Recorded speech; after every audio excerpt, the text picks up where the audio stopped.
हिंदू धर्म में पितृपक्ष की अवधि को बहुत महत्वपूर्ण माना जाता है।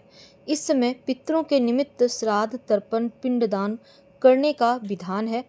माना जाता है कि इनसे उन्हें तृप्ति मिलती है और वे सुख समृद्धि का आशीर्वाद देते हैं। भाद्रपद माह के पूर्णिमा तिथि से आश्विन माह की कृष्ण पक्ष की अमावस्या तिथि तक पितृपक्ष का वक्त चलता है और पितृपक्ष में तर्पण और पिंडदान करने से पितृदेव प्रसन्न होते हैं। पितृपक्ष लगभग 15 दिनों की अवधि का होता है और इसमें लोग अपने पूर्वजों को भोजन, तर्पण आदि देकर उन्हें श्रद्धांजलि देते हैं। ऐसी मान्यता है कि पितरलोक से पितृदेव। धार्मिक मान्यता के अनुसार पितृपक्ष में दान पुण्य का विशेष विधान है। इसका फल जीवात्मा को स्वर्ग लोक में प्राप्त होता है। महाभारत के अनुसार सबसे पहले महातपस्वी अत्रि ने महर्षि निमि को श्राद्ध के बारे में उपदेश दिया था। इसके बाद महर्षि निमि ने श्राद्ध करना शुरू किया। महर्षि को देखकर अन्य ऋषि मुनियों ने पितरों को अन्न देने लगे। लगातार श्राद्ध का भोजन करते करते देवता पितर पूर्ण हो गए। पुराणों ने भी पितृ पक्ष को बहुत अधिक महत्व दिया गया है। कई सारी पौराणिक लोक कथाओं में भी इसका वर्णन आता है, लेकिन बहुत कम लोगों को पता है कि महाभारत काल में श्राद्ध क्यों किया गया था। देखिए, पितृपक्ष में श्राद्ध की शुरुआत महाभारत काल से ही चली आ रही है। श्राद्ध कर्म भीष्म पितामह ने युधिष्ठिर को इसकी जानकारी दी। इसके पीछे भी एक कहानी छिपी है। हिंदू धर्म में पितर को 84 लाख योनियों में से एक माना गया है। मान्यता है कि विभिन्न लोकों में रहने वाले दिव्य आत्माएं संतुष्ट होने पर व्यक्ति पर अपना आशीर्वाद बरसाती है, जिससे व्यक्ति को धन, यश, कीर्ति की प्राप्ति होती है, कुल वृद्धि होती है। और पितृपक्ष के दौरान किया जाने वाला श्राद्ध, तर्पण पूर्वजों के प्रति अपनी श्रद्धा, कृतज्ञता को भी व्यक्त करने का माध्यम है, जिससे प्रसन्न होकर पितर सुख समृद्धि प्रदान करते हैं। जब सूर्यपुत्र कर्ण की आत्मा स्वर्ग पहुंचती है मृत्यु के बाद, तो वहां उन्हें खाने के लिए भोजन के बजाय ढेर सारा स्वर्ण दिया गया। तब उन्होंने इंद्र देवता से इसका कारण पूछा। इंद्रदेव ने कर्ण को बताया कि पृथ्वी पर रहते हुए उन्होंने कभी भी अपने पितरों के निमित्त भोजन, दान, तर्पण आदि नहीं किया।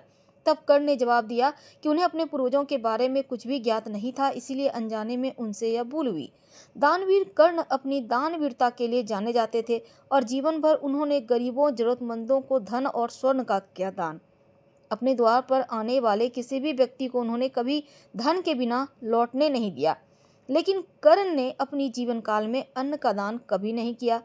अंतिम समय में जब कर्ण ने मृत्युलोक छोड़ा, स्वर्ग पहुंचे, तो उन्हें खूब सोना दिया गया, खाने के लिए कुछ भी नहीं मिला। कर्ण ने जब देवराज इंद्र से इसका कारण पूछा, तो देवराज इंद्र ने बताया कि जीवन भर सोना दान किया है, पितरों की आत्मा की शांति के लिए कभी अन्न का दान नहीं किया, इसीलिए उन्हें अन्न नहीं दिया गया।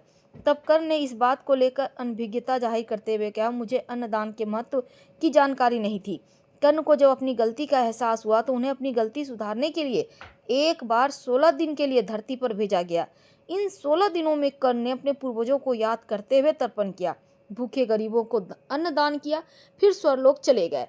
ऐसी मान्यता है, तभी से 16 दिन का पितृपक्ष मनाने की परंपरा चली आ रही है।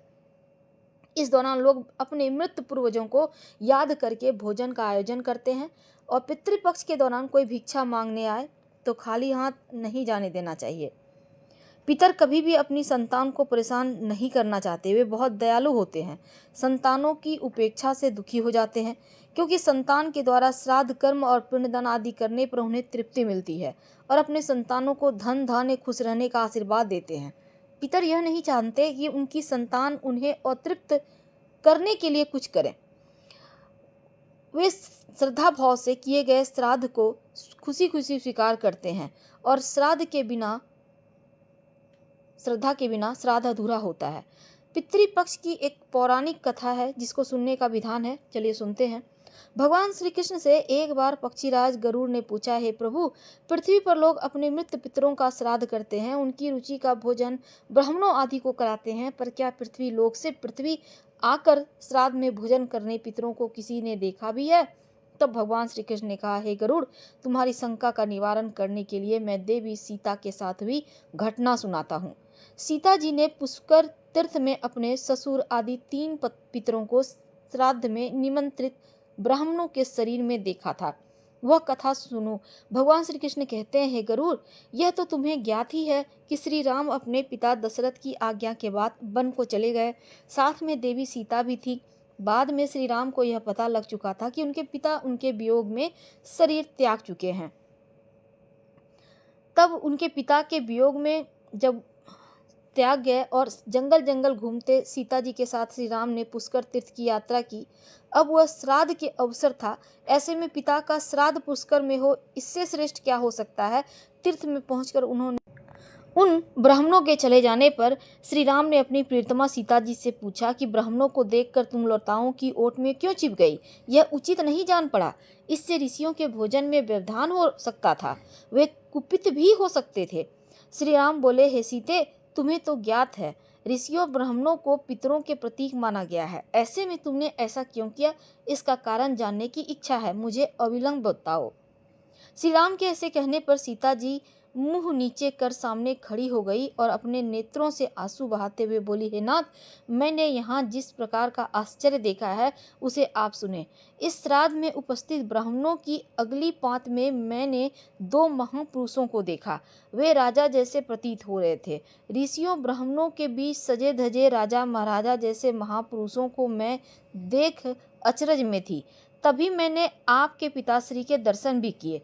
वह भी सभी तरह के राजसी वस्त्र और आभूषण से सुशोभित थे। आपके पिता को देखकर मैं बिना बताए एकांत में चली आई। मुझे न केवल लज्जा का बोध हुआ, वरन मेरे विचार में कुछ और भी आया। तभी निर्णय लिया, हे प्रभु, पेड़ों की छाल वलकर मृगचर्म धारण करके मैं अपने ससुर के सम्मुख कैसे जा सकती थी? मैं आपसे यह सत्य कह रही हूँ। अपने हाथ से राजा को मैं वह भोजन कैसे दे सकती थी जिसके दासों के भी दास कभी वैसा भोजन नहीं करते? मिट्टी और पत्तों आदि पात्रों में उस अन्न को रख कर मैं उन्हें कैसे देती? मैं तो वही हूँ जो पहले सभी प्रकार के आभूषण से सुशोभित रहती थी और आपके पिताश्री मुझे वैसी स्थिति में देख चुके थे। आज मैं इस अवस्था में उनके सामने कैसे जाती? इससे उनके मन को भी क्षोभ होता। मैं उनको क्षोभ में कैसे देख सकती थी? क्या यह कहीं से उचित होता?